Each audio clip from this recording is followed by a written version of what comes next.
Good morning प्यारे बच्चों। Question number 14 ले रहे हैं एक्सरसाइज 5.1 से। लास्ट क्वेश्चन है, देखिए क्या कहा है। In the adjoining figure name the following pairs of angles. आपको यहाँ पर एक फिगर दिखाई दे रहा होगा बच्चों, ये आपको अलग अलग क्वेश्चंस पूछे हैं यहाँ पर, तो उनके जवाब देना है। तो जैसे फर्स्ट क्वेश्चन है ऑब्ट्यूस वर्टिकली अपोजिट एंगल, है ना।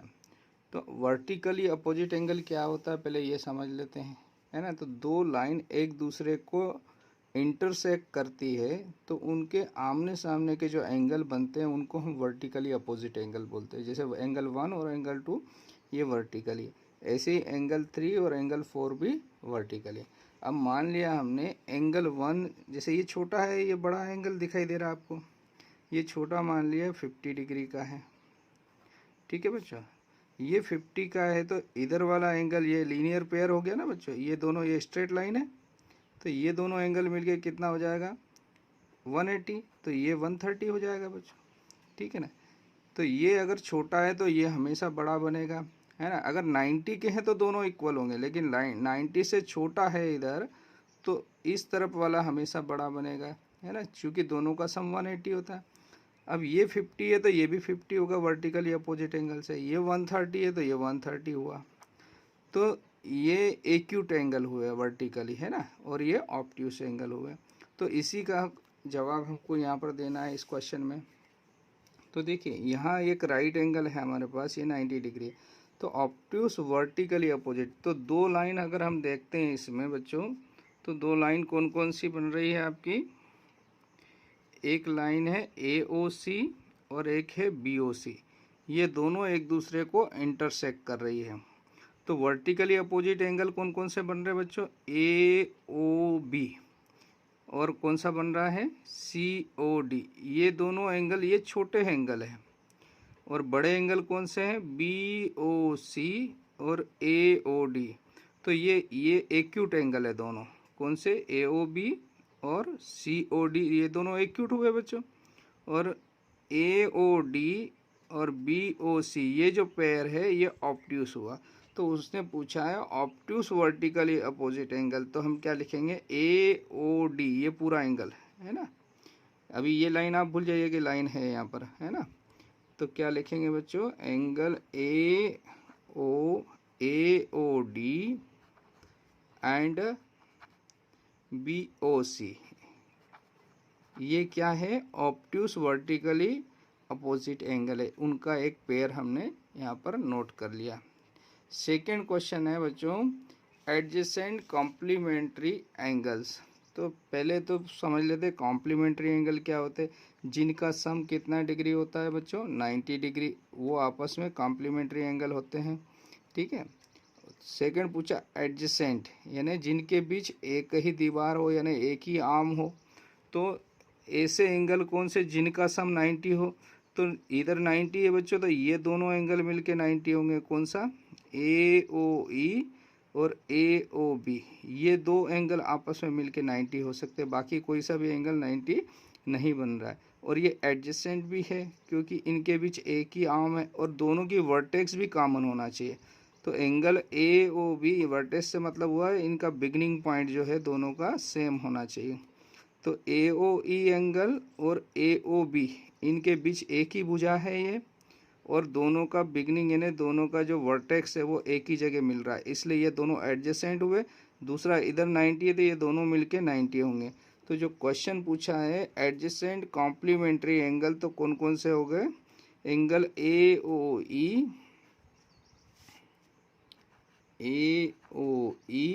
एंड दूसरा हो गया AOB,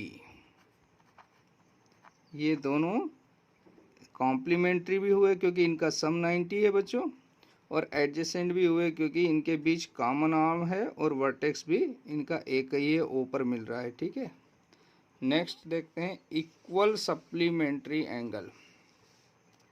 तो बच्चों सप्लीमेंट्री एंगल किसे कहते हैं, जिनका सम कितना होता है बच्चों 180 डिग्री, ठीक है ना। तो यहाँ पर सप्लीमेंट्री एंगल कौन कौन से बन रहे हैं जिनका सम 180 डिग्री हो सकता है। इक्वल पूछा है, तो देखिए इक्वल यानी जो दोनों एंगल बराबर हो, तो दोनों एंगल बराबर हमको सिर्फ यहाँ दिख रहा है ई ओ डी और ई ओ बी, ये 90 है तो इधर भी 90, ये दोनों इक्वल हैं और दोनों मिलके 180 डिग्री एंगल बनाते हैं, इनका सम 180 हो रहा है, इसलिए इक्वल सप्लीमेंट्री एंगल हुए। और इक्वल सप्लीमेंट्री एंगल हमेशा 90-90 ही होंगे बच्चों। तो दो एंगल हो गए कौन से वाले, ई ओ डी एंड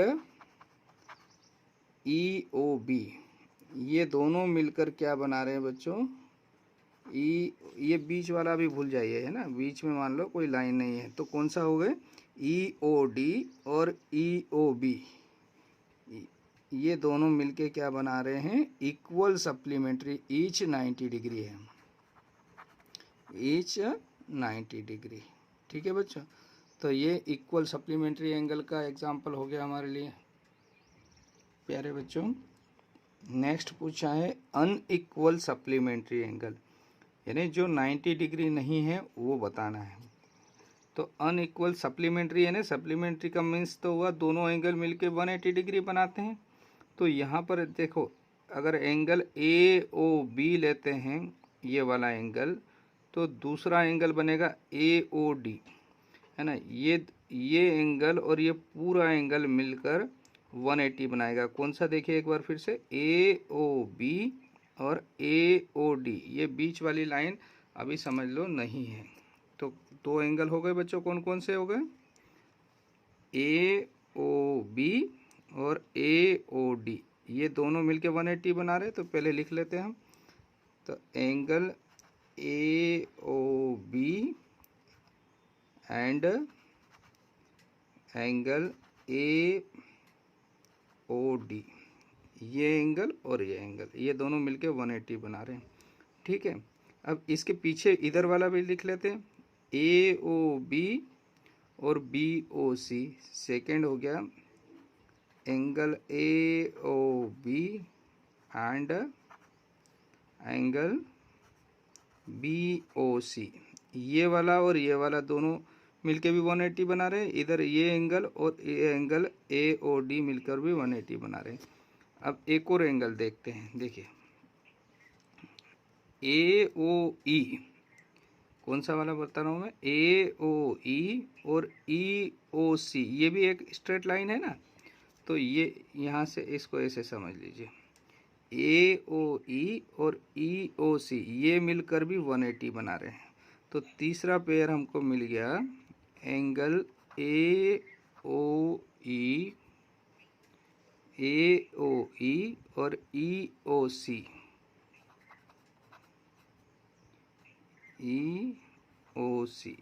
ये भी मिलकर 180 बना रहे। तो इस प्रकार से हमको तीन पेयर इसमें मिल गए जो कितना है, अनइक्वल है और 180 डिग्री इनका सम हो रहा है, इसलिए अनइक्वल सप्लीमेंट्री एंगल्स कहलाएंगे बच्चों ये।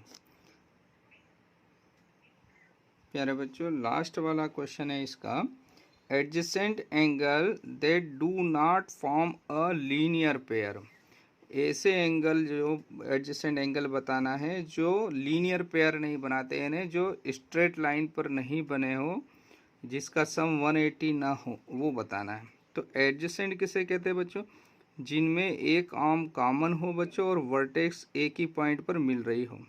तो ये दोनों एंगल मिलकर 180 नहीं हो रहा है, 90 हो रहा है, ये हम जानते हैं। तो एक पेयर तो हो गया ए ओ बी और ए ओ ई, है ना, फर्स्ट पेयर लिख देंगे, ये लीनियर नहीं बना रहे हैं। दूसरा देखिए बच्चों, एडजेसेंट एंगल में ए ओ ई और ई ओ डी, ये एंगल और ये एंगल, इसमें कॉमन आर्म ओ ई है बच्चों, और दोनों का बिगिनिंग पॉइंट यानी स्टार्टिंग पॉइंट क्या है, ओ। इसका ए ओ ई का भी ओ पॉइंट है, यानी वर्टेक्स कॉमन है इनकी, ई ओ डी इसका भी वर्टेक्स ओ है। तो एक पेयर हुआ ए ओ बी और ए ओ ई, सेकेंड हुआ ए ओ ई और ई ओ डी, और थर्ड हो रहा है, देखिए ये दोनों मिलके भी 180 नहीं बना रहे। थर्ड इधर देखिए 180 के लिए स्ट्रेट लाइन होना चाहिए, ठीक है ना, लीनियर पेयर के लिए।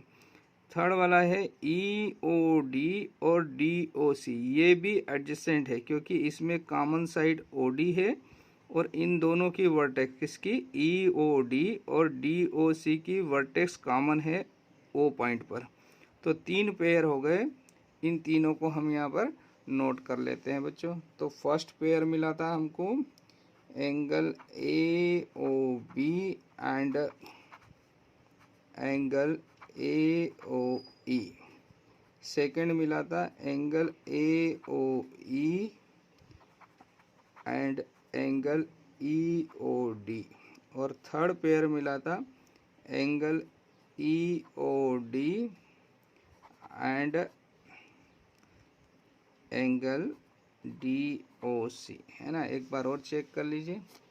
फर्स्ट पेयर हो गया, जिनका सम 180 ना हो वो एंगल बताना है एडजेसेंट एंगल, यानी लीनियर पेयर नहीं बना रहे हो। ए ओ बी और ए ओ सी ये दोनों एडजेसेंट है ना, और इनका सम 180 नहीं है। ए ओ ई और ई ओ डी ये दोनों एंगल भी एडजेसेंट है लेकिन 180 नहीं है। फिर ई ओ डी और डी ओ सी ये दोनों भी 180 नहीं बना रहे। इस प्रकार से तीन पेयर हमको मिल गए बच्चों, ये तीनों हमने यहाँ पर नोट कर लिए। तो यहाँ पर ये क्वेश्चन नंबर 14 कंप्लीट होता है बच्चों। Okay, thank you, have a nice day.